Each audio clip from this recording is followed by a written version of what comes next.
let us visualize how attacks on Windows systems can be lingering for months before they've been discovered. So we start with a QRadar system. We have cleared all the offenses, and we have here in the left a Win 7 machine.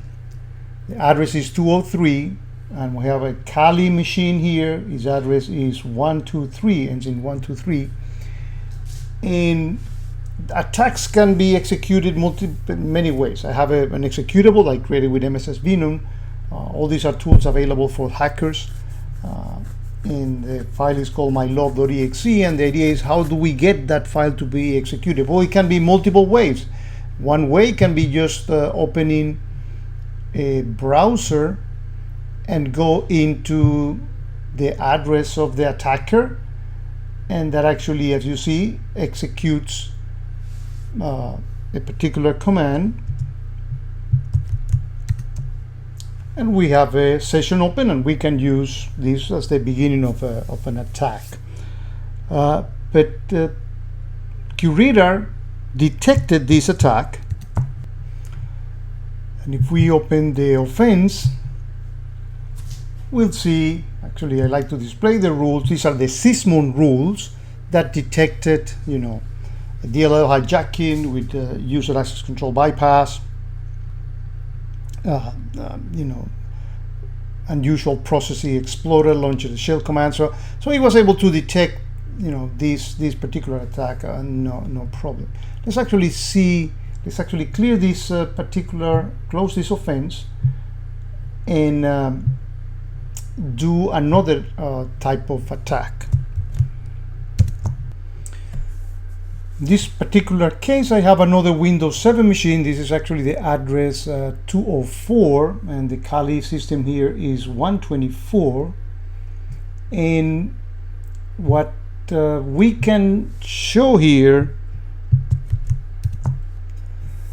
that the objective of the bad guy is to execute the same file that I ran before, the mylove.exe, that has a callback address to the 124. That's a malicious file, and the way that it can be executed, before you saw clicking on a link, and now it can be opening a Word document.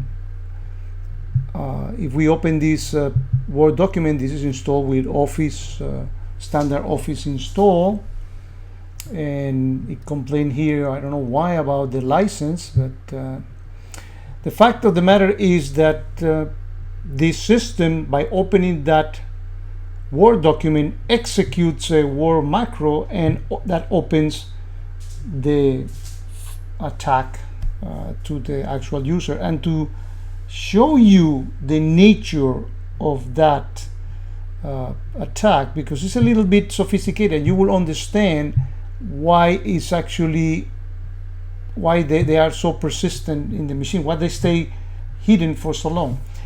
The guy is actually, the objective is to execute using PowerShell, which is something standard in every Windows machine, a file that gets downloaded from that Kali machine called mylove.exe, run it from the temporary directory, and start it as a process.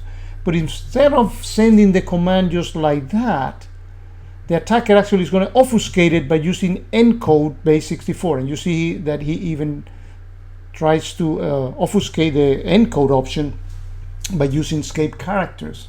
And this line in here that you see with all these strange text is just the base64 encoding of this actual command, in order to obfuscate, to avoid detection. So that's what happened when he opened that subpoena document. But QRadar, with the adequate Sysmon package, has the rules to actually detect that. Notice that the address 204 detects attacks. We'll actually take a look at the rules. That's the way I like to see what QRadar did. And notice that it detected a PowerShell malicious using encode command.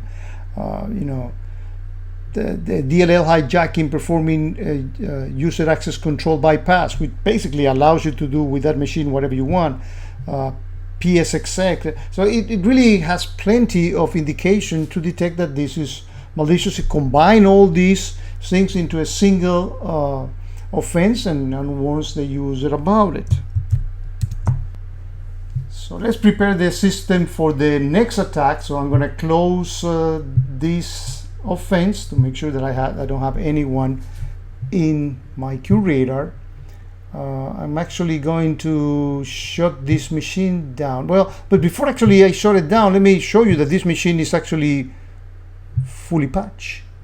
If we go to Windows Update, we should not see anything. You see, well, it's no important update. You have an optional update available. And this is not about exploiting vulnerabilities. This is actually abusing Microsoft features like PowerShell with that encode option and bypassing UAC and you know, other type of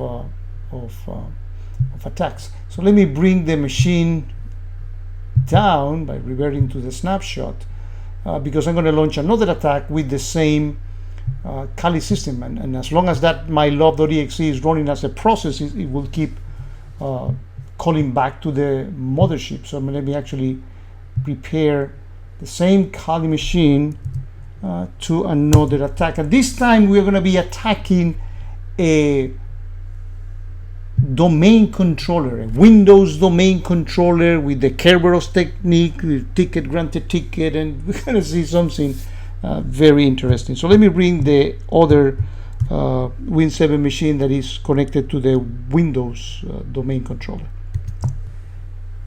So this Windows domain controller, we're actually going to be attacking it from this machine, and the way I compromise this will be explained in the second part of this video. But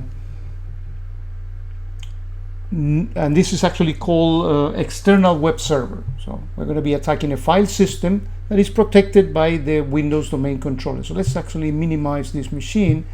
So in order for me to log in into this machine, I need to log in into the domain controller, which I can do. And if I try to access a file in the file system of that particular external web server, I'm going to be asked to provide authentication for it. So if we actually run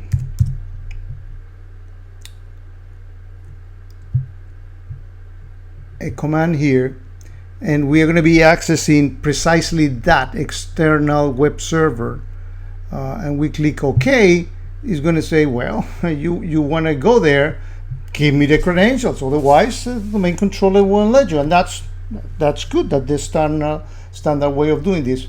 But let's see how we can actually break all that security and how QRadar can actually detect that. So again, we have the Kali machine ready here for the attack, and we're going to be launching the file, the mylove executable. We're going to be launching it manually here. You saw how you can do this with more macros and exploiting vulnerabilities or any other way. So I'm actually even going to run it as an administrator, and you have seen that I bypassed the user access control, so that is not a problem.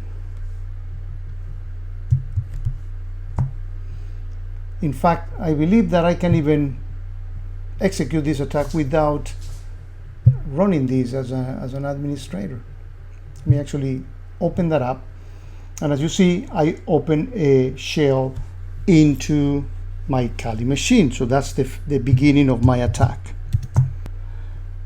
So if I actually go into the Windows machine, that's the test user, and we try to execute that external access, we'll see that we fail to do that.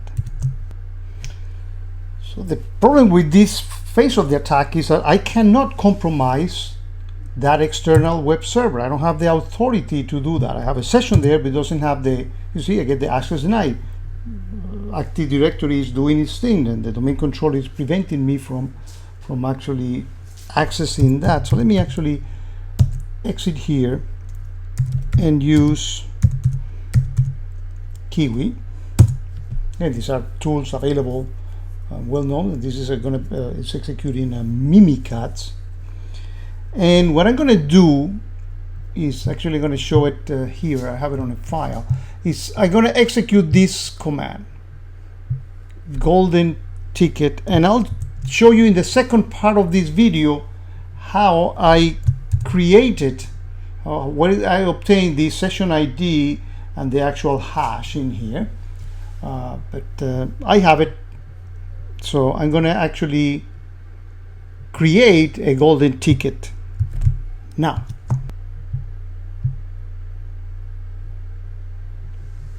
Okay, so I got my golden ticket in this location, ready to use it. Let's actually precisely do that. Let's actually use this ticket.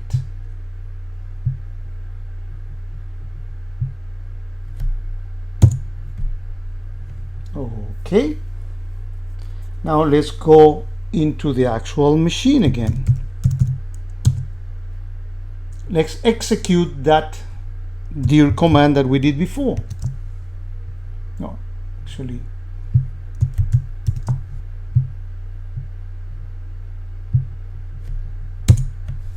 and we have gotten access and bypass with this ticket, granted ticket, this golden ticket.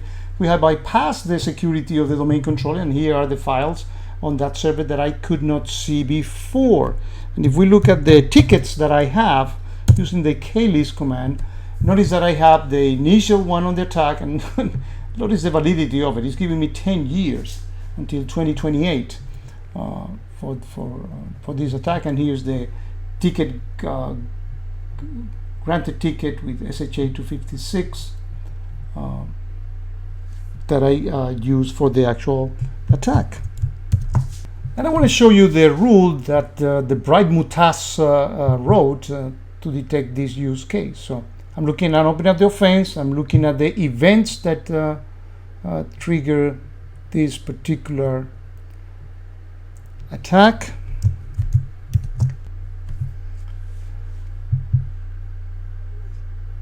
So this is the actual rule that basically says, well, if it's a Windows event log, if it's a successful login, and then these conditions here that say if the security ID account name is not null and the logon account name is not null either, and if it's not an account name with the $sign, which is a machine name, so that's what it says, equal to -1.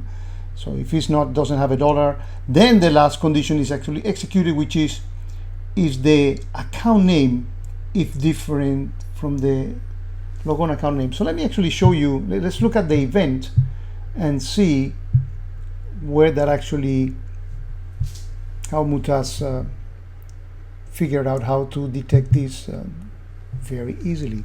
Well, and notice that in here the discrepancy between this logon account name and this hello user and Microsoft. And by the way, when I executed that ticket, granted ticket with this hello user, this user doesn't even exist in Active Directory at all, in order to obfuscate further the path of the actual attacker.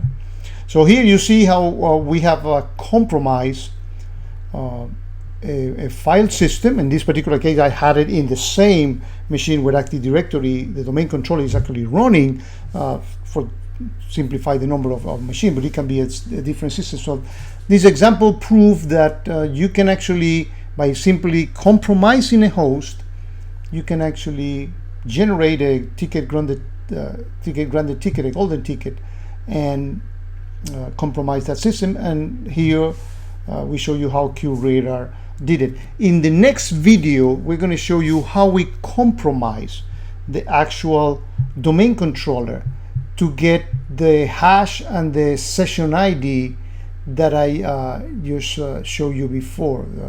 In particular, is going to be these two parameters, the secure ID and the actual hash.